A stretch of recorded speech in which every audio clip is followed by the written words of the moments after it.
Whistleblowing is an act that alerts third parties to fraud within a company or organization. Whistleblowing has led governments to recover hundreds of millions of dollars in investments. One whistleblower, William LaCorte, has filed over 12 lawsuits against health care companies for defrauding taxpayers-funded programs such as Medicare. And he has won over 9 lawsuits and has gained $38 million for himself.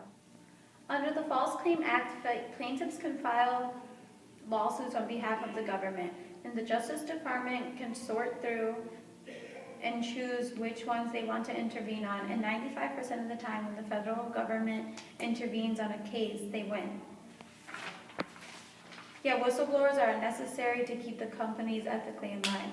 Fraud is the nation's biggest downfall, and scheming to make money is no different. Whistleblowing can detect fraud within a business that governments could not reveal. This article is important and relevant because whistleblowing does take place in our society today. Many people do not know that whistleblowing could be ethical and unethical. An example of unethical whistleblowing would be someone coming out on a company for firing them or for money and greed.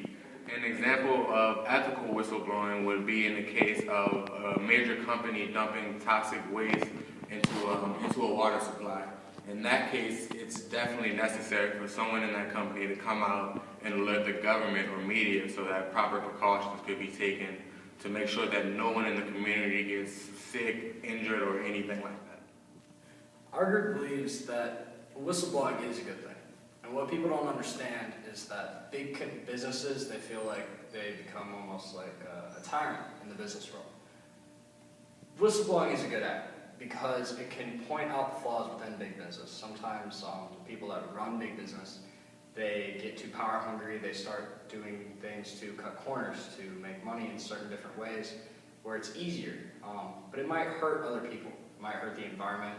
There's always going to be collateral, but in a case where it's unjust, where it's illegal even, most of the time, that's where whistleblowers come out, and that's where they can help the public.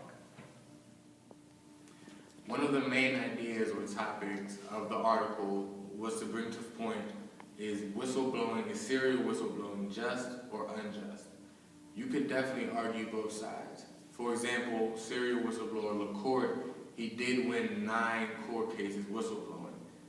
But on the other hand, they did give him $30+ million for doing so. So you have to ask yourself, are whistleblowers like LaCorte coming out for money or greed? Or are there actually problems inside big business today? Yes, he was awarded $30+ millions for his actions, but on the other hand, the courts and the justice system are ruling on his side. So that means there has to be something wrong within the big business. Or are the courts and the justice system and the government, maybe do they have a bias against big business? And that's why this topic is so controversial in the business world today.